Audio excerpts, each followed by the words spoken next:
What's going on, everybody? It's Moonshine, the Hillbilly Hellraiser, back with another video. Hope you're all doing good. I'm doing well. Can't complain. It's been a busy one. It's last weekend was Easter weekend, so that was surprisingly busy at my job, which was odd to say the least. But hey, we'll take it. In this day and age, this economy, we'll take what we can get. It was also what else was good? It was WrestleMania weekend. That's always a fun time for the most part. I didn't really get to check out most of WrestleMania because also on Saturday it's a two-night event now, which I hate. I think it's kind of stupid. They were doing that during the COVID era where they decided, oh, we'll space this out over 2 days, and then like I think the first year they did it was actually here in Tampa at Raymond James Stadium, and they had people spread out throughout the stadium, and it was kind of stupid, but it is what it is. We won't get into that. Um, but then they kept up with the 2 day thing, and I don't like it. It's kind of like it's almost become like a there's almost an indie mentality to it where it's not the best people. They're sacrificing quality for quantity, in my opinion. You don't need a 2 day event, in my opinion. It's kind of silly. It almost has that feel of we need to get as many people on the card as possible because everybody's got to get their shit in. So it's kind of stupid. And it again, I'll say it again, it reeks of indie mentality because that's kind of how stuff was when I was doing stuff on the indies, and I don't think it's much different today. If anything, I think it's a lot worse, where everything's got to be a 5 person or 6 person or uh, this and that, all sorts of gimmick matches to get as many people stuffed onto the card.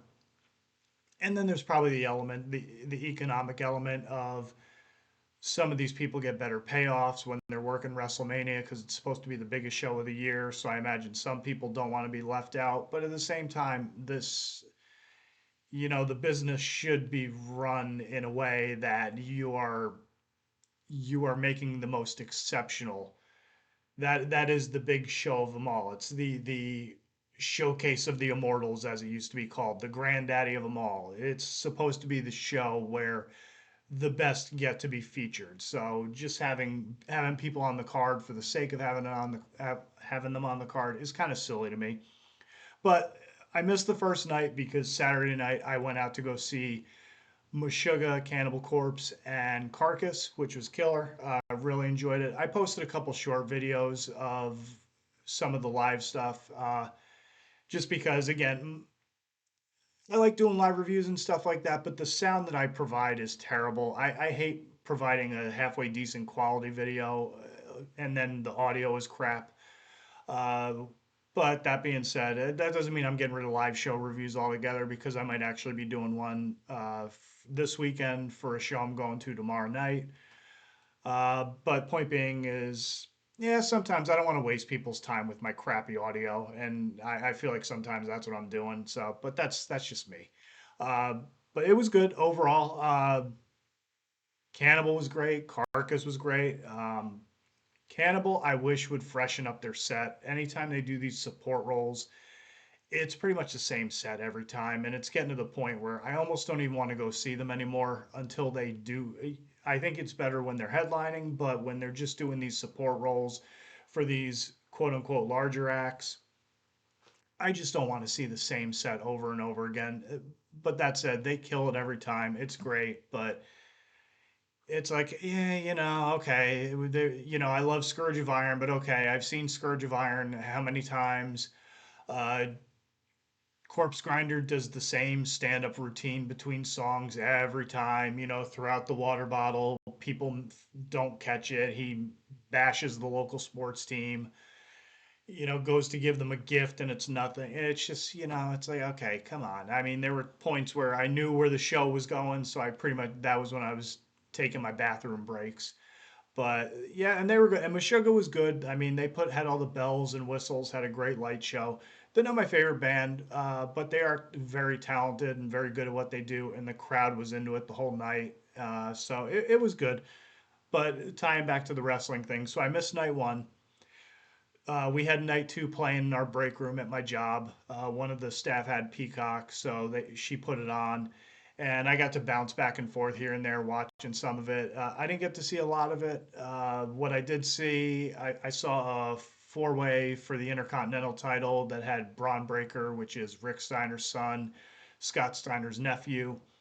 Super talented guy, strong, fast, explosive, athletic. He to me is like the future of the business. He was the IC champ. He was in there with a Mexican wrestler by the name of Pentagon, who just debuted recently. He was in there with Finn Balor is another guy. He's been around for many, many years. A darling of NXT and hasn't necessarily caught traction on the main roster. He was a big star somewhat over in Japan. There's a thing called Bullet Club, which is very popular, like the diehard wrestling fans, and is so much so that it ended up the shirts would wind up in Hot Topic. But I don't know, he's never caught on for me or to me. I don't know. I kind of think for him to be a top guy is he's a little on the small side, and that's coming from a guy who's 6 foot and at my heaviest when I wrestled, I was probably like 225 or something like that. So, and I'm not a big guy either. So I'm not like talking like he's like a midget or something like that. Because there's guys who are 6'3", 250, 260 who tower over me. So it's all just perspective as far as that goes. But to me, he's not what I consider like, he's not a larger than life enough physically or personality wise that I don't see it that everybody else sees, all the diehard internet fans and the real hardcore Japanese wrestling fans, because that's where he came from New Japan. But he was in it, and then Dominic Mysterio, which is Rey Mysterio's son, he's all right. He gets good heat, and he's really leaning into he's Eddie Guerrero's illegitimate son. He's got the sleazy mullet and the greasy hair and the porn star mustache, and he calls himself Dirty Dom, and he does good. He ended up winning. He ended up winning the belt, which is I guess cool for him because he won it at WrestleMania. So that's kind of like a memorable moment for his life. But I would have kept the belt on Braun. But I know the next night on Raw, which is one of the big shows of the year as far as Raw goes, he ended up aligning himself with one of the big heel factions, one of the big villain factions that came out of night one because they had a three-way to end the show with CM Punk, Roman Reigns, and Seth Rollins, three of their top stars. Paul Heyman was there as manager. He was in CM Punk's corner, but he's Roman Reigns' manager. And then he turned on everybody to be with Seth Rollins. So it was all that convoluted storyline stuff. And then the next night, Braun Breaker aligned himself with Heyman and Rollins. And I don't know where they go from there. I don't have Netflix, so I don't really watch Raw. I catch clips here and there. But by and large, and then I caught a couple other things. I caught a bit of a women's match, and that one was kind of like, eh. And then there was something else where I saw the main event with John Cena and Cody Rhodes, and that was sloppy. I mean, it really looked like Cena was trying to work a match to not get hurt. And there was a few times where he was taking really crummy bumps, and times where he would reach back for the mat, which is something that a novice at a wrestling school gets told that you don't reach back for the mat because it's going to be there regardless of how you land. It's going to be there. So don't reach back for it because then you risk blowing out an elbow if you're reaching back and then you take a bump and you end up hitting the wrong way. But that being said, what do I know? John Cena has wrestled all over the world. His resume speaks for itself. He's been in the ring with pretty much every legend or top star in the business for the past couple of decades, and I wrestled in bars and gymnasiums. So who am I to tell him how to do his job? But and then on top of that, I mean, that was that, and it is hot as balls here in Florida. We are only in April, and it's starting to hit ball soup territory already. So it's going to be a fun summer, I imagine. Super hot. It'd be great if you're trying to lose weight, and it'd be good when you're working out and stuff like that. But beyond that, I could take or leave the heat. It's abysmal. If any of you remember the "What Gets Your Goat" show that I did with Vincent Crowley and Paul Kreutz from Kai, that was a subject matter that we delved into, the Floridian heat, and it's just rough. It's awful. So in honor of that, I'm drinking iced tea. And yeah, so let's get into what I'm doing here. I've been planning on doing a collection update for a while, and I just put it off, doing this, that, and the other thing. I got a ton of stuff I wanted to show people I've been listening to, spinning, and what I picked up in probably the past few months, because that's how long I think it's been a while since they've done a collection thing. But I'll keep it simple because I've been babbling for almost 10 minutes, over 10 minutes at this point. So I'll start in some form or fashion. There's really no rhyme or reason to. It's not like I'm not like doing like a black metal collection or a thrash or this. It's just a hodgepodge of things. So I'll just go through it. First of all, I'll show you some of the stuff, the 2025 releases I picked up recently. My Melvin's Thunderball copy came in about a day or so ago. I honestly probably should have waited to get my copy in to do my review because I made a couple of mistakes in the review as far as who was on the band, who was on the album, and all that sort of thing. But people corrected me, and it's cool. I appreciate people correcting me. If I'm saying something wrong, just let me know. I'm not gonna get offended. It's not something that's like, oh God, how dare you? Nah, I don't worry about all that. I say stuff wrong all the time. It's not gonna end the world. So, anyhow, but yeah, very good stuff. If you haven't already, go check out my review on it if you don't mind. Certainly appreciate it. But if not, yeah, go check out the album. It's pretty good. Good stuff. Then I got a while ago, got my copy of Pentagram, Lightning in a Bottle. Very good stuff. I also did a review on that, spoke about it. If you want to go check that out, by all means do. From Heavy Psych Sounds. Great label. They got some good stuff coming out. I think tomorrow, the April 25th, they got the new Conan album is coming out. Hippie Death Cult's got a live album that's coming out. And then within the next week or two, actually, Hippie Death Cult might be coming out May 5th, I want to say, or next week, whichever date that is, May 5th or 3rd or whatever the hell it is. But next Friday, I think that's when that comes out. But they got a new Witchcraft album is coming out, which I'm looking forward to. I pre-ordered that, and then yeah, a couple other things coming out that's pretty cool. But very cool album or label, excuse me, if you're into doom and psychedelic, garage rock, that sort of thing. It's a good label to check out if you're into that sort of stuff, and I am, so that I go check them out all the time. But up next, I got this one from Vargheist Records, Guts Nightmare Fuel. This is finished death metal. Very cool, very HM2 oriented stuff. Uh, as far as songs to check out, I'd say Devoured by Insects, Vessel for Parasites are a couple of really good ones. 571's really good, but the whole album's killer. Anthony from Metal Miners, he was talking about them. He had it on cassette. He was trying to get it on CD.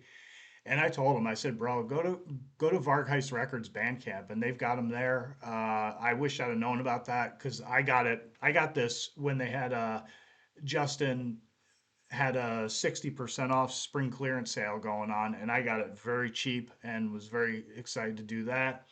But I wish I'd have known. I'd have told Anthony. But yeah, next up, another 2025 release I got recently. I picked up Violation, Strife, Abominate from Revenge, Black and Bestial War Metal from Canada. This is really good. As It's got a lot of groove on it, despite the fact that it's war metal. There's for me, someone who's more like into groove and riffs and stuff like that. There's moments that I could really lock into it. There's other moments where it was like, it's just kind of your standard fare as far as war metal goes. But it was really good. I enjoyed it. I heard it a few times online, and then I had planned on picking it up, kept putting it off, putting it off. I at one point was going to try to get it to do a review, and then I forgot. It just slipped my mind. But I ended up picking it up when I did an order with Mad Rush Media on eBay. Dave is the guy over there, and he's got a great site, great selection, great store on eBay. And so I picked it up with a bunch of other stuff. But yeah, very good stuff. Definitely go check it out. Next up, I found this at the local record shop. This is Birth of Malice by Destruction. This is their brand new one. It's on Napalm Records, and this is good. I haven't given it a ton of spins, but what I have listened to, I enjoy. Excuse me, a little gas. But yeah, that's a good one. I can't say I'm a huge Destruction fan. I just they're one of those bands that it's probably heresy to some, but I just never really got into them. I had a greatest hits album of theirs, and I've listened to it a bunch of times, and I don't know. It's just they're one of those bands I could just never really get into. And again, I know that's something that's tantamount to heresy for a lot of people, but it is what it is. You know, don't rake me over the coals over that one. But I did listen to this one. I've enjoyed it. I guess I'll try to give the greatest hits another shot, but we'll see. Next up, um, this I got. I was actually going to do a review on it, but I wasted way too much time, and I try not to wait too long as far as that goes. But I got the new Drupka Shadow Play. This is good. It's a little different. It's on Seasons of Mist. It came out probably a couple of weeks ago, I want to say. It's more folk, atmospheric black metal, and they're a Ukrainian band. And it was good. It's definitely something that you have to be in the mood for. But there was overall, I'd say it was really good. The first song, "Scattering the Ashes," was more of an instrumental one, and it was good. But a lot of repetition in the arrangements and the riffs and all the other instrumentation that's going on with it. Uh, but it was good. The next song was April. That was really good. I believe that's what it is. The writing is really small on this, so forgive me if I said that wrong. Yeah, I'm pretty sure that's April. The Exile's really good. Uh, as you get closer towards the end, the Eve and the Thirst. The Thirst it closed out really strong, but I'm pretty sure that it was the Eve where I was listening to it, and it's the couple of the tracks are super long, and with it being atmospheric, it kind of lulls you into like a mood or even a trance, so to speak. And there's a couple of times where I would be listening to it, and then I would just kind of drift off, and I would almost at times forget I was listening to something, if that makes any sense. But overall, it was good. If you're into that band, go pick it up. I picked it up off their Bandcamp, and I picked it up through Seasons of Mist, and there was one of the employees there. I left a message because you get to do that on Bandcamp, and I left him a message about how people, you know, like Revik from Morn Red, a couple other people have mentioned Drupka in the past, and I want to say Trevor from Fumes of Hatred. And I said I wasn't really familiar with them, I think it was Ryan was his name, and he was cool enough to send me a list of bands that I should check out that are similar in style. One of them was Moa, if am I saying that right? Migla, Moa, MGLA, however you pronounce that, which I've heard a lot of people talk about. I haven't really dove into their stuff. Abigor was another one, Enslaved. There was one or two others that he had mentioned. You know, definitely go check these bands out. I think one or two of them I actually have. I just don't have the little post-it note that he was cool enough to give me as far as a list goes, and I'm not really going to waste a bunch of your all's time trying to go looking for it. So we'll just keep trudging along here. But that's the 2025 stuff, and now I got a couple 2024 releases that I wanted to mention. This one is off of Heavy Psych Sounds. It's called Forever Spoken by Witch Pit. That art you're looking at right there is a Dan Seagrave painting that he did for the band. These guys are from Georgia. I want to say Atlanta, and I might even be mistaken. I think Georgia or South Carolina. Again, don't quote me on that. Off the top of my head, I really don't remember. But they're from the southeastern United States. They're more of like a groove sludge metal band.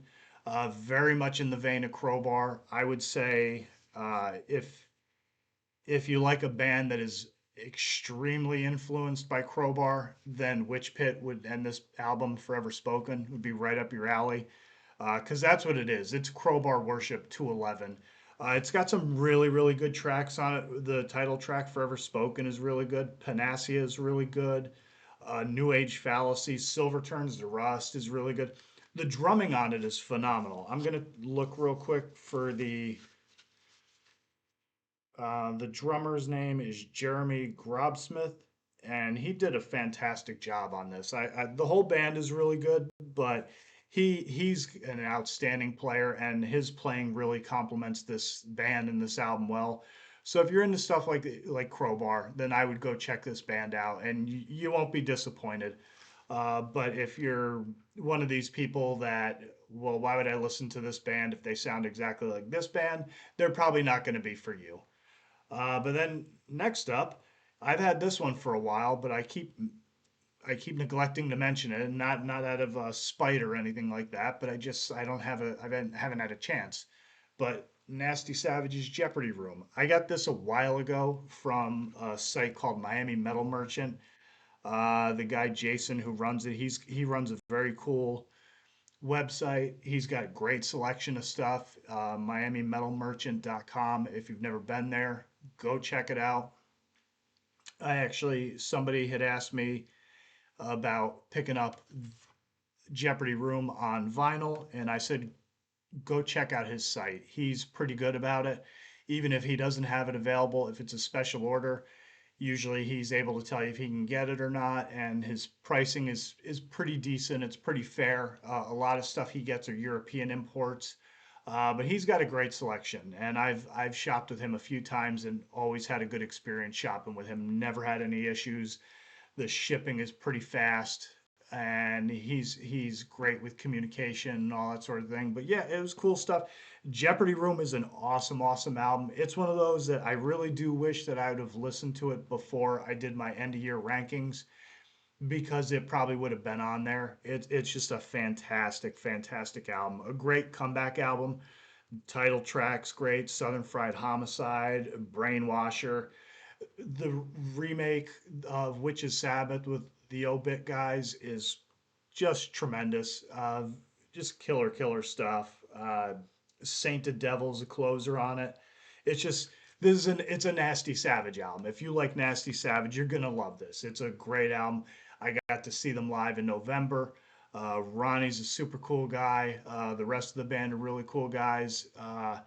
Every once in a while you can see the bass player if you see any Nasty Savage related stuff that's up on YouTube, and you can see him in the comment section occasionally. I know they just did Hell's Heroes in Texas. I didn't get to see the full video, but I know they were having some technical difficulties during their set, but I'm sure they killed it nonetheless. But yeah, if you haven't, go pick this up. Nasty Savage Jeopardy Room.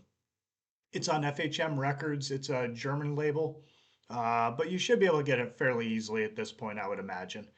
And if they happen to go to a festival near you, go check it out because, as they say in the wrestling biz, Ronnie still got it. You still got it. That dumb thing. But anyhow, so moving on. Here, I got this one here. Drucifer, he was talking about this band recently. They put out a brand new album this year, which I've been dying to get my hands on, and I just can't get a CD copy of it. And getting it from them or from Europe, it's like I would have to sell my unborn firstborn to get this damn thing. And I don't want to spend the type of money on shipping fees to get it. So I've been on the lookout for it for a while. I know they have the brand new one is on Eshkatan Magic is on cassette through Headsplit, I want to say. Headsplit or Gurgling Gore, but I'm pretty sure it's Headsplit. But this one I got through Hell's Headbangers. This is Phantasmal Triunity, and the band's name is Nakash, and they're a fantastic Norwegian black metal band, and this is a great album. This is I think the last one, Eshkatan Magic, is is probably a little bit better, but this one is definitely a good one as far as a sign of things to come. And if you think about it, go check out Conjuring the Red Death Eclipse. That was their debut EP, and that one is killer. Just, it's a killer one as well. And yeah, man, definitely if you've never heard of these guys, go check them out because they're a good solid uh, black metal trio. A little thrash elements, a little bit of speed in there, but they're it's all good. I would definitely go check them out.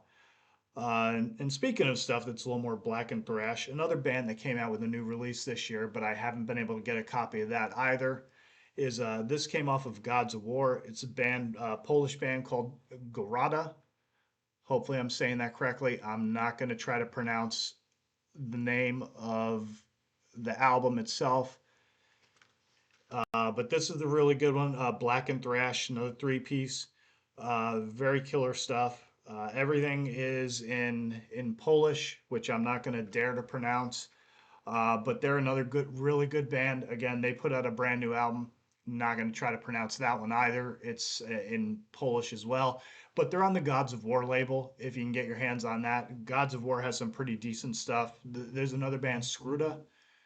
Hopefully I'm pronouncing that Scruda or possibly, but they put out a new album this year, a new EP, and they're another really good band, kind of also along the lines of like Black Thrash and that sort of thing, but phenomenal stuff.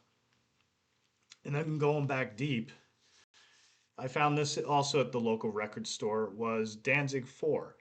And I don't have a copy of this, and as you can see, it's used because somebody tore little bits of piece off of the cover there, but we'll forgive that. And this was good. I really enjoyed it. I never actually really gave much attention, other than Satan's Child. I never really gave much attention to anything outside of the first three Danzig albums. But it was there. It was cheap. It was used. I bought it used. I got it for like $5. So I said, hell yeah, I'll pick it up and check it out. And it's good. I think you can. This is one of the ones where you can start to see where Danzig is, where they're starting to, for lack of a better way of describing it, they're starting to suck.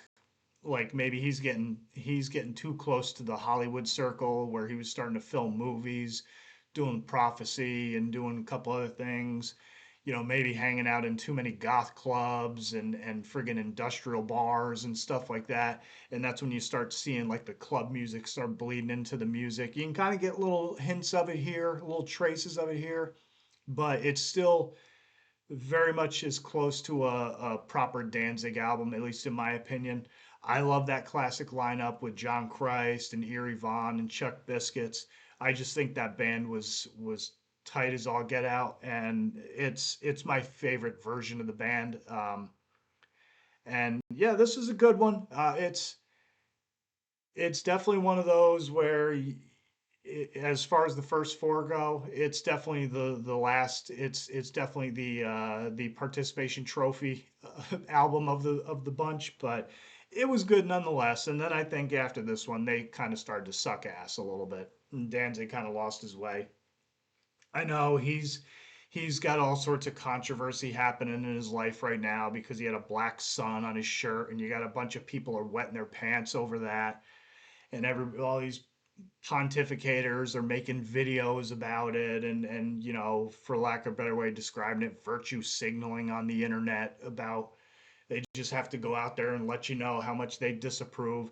I don't know what the motivation was behind it, and I don't know. I've saw some people in the comments say Danzig's an edgy boy punk from the 70s, so he probably did it just to get people's, just arouse hostilities and emotions in people, which he did. And so if it's like a edge lordy shit poster thing, then cheers to you because you got attention on yourself and your band, and people are talking about you. And they say in entertainment, there's no such thing as good publicity or bad publicity as long as they're spelling your name right. So maybe that was the motivation behind it. I don't know.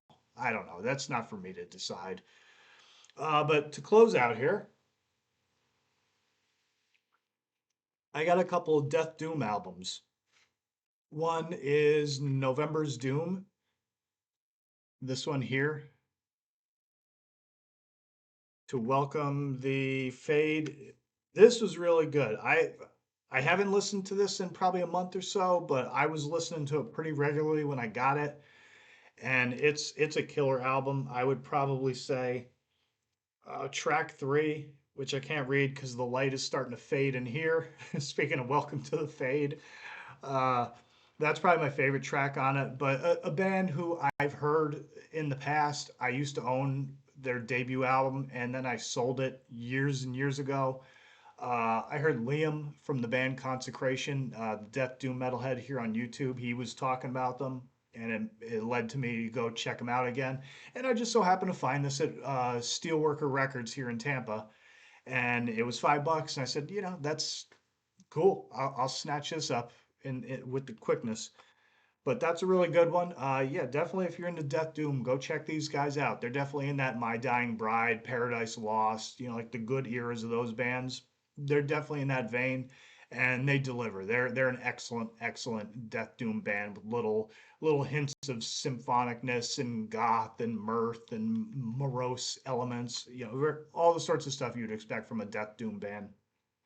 Speaking of Death Doom bands, to close out here, uh, I picked this one up. This is another Gods of War release I got through Hell's Head Bangers, but this is A Deeper Shade of Sorrow by Rotting Kingdom.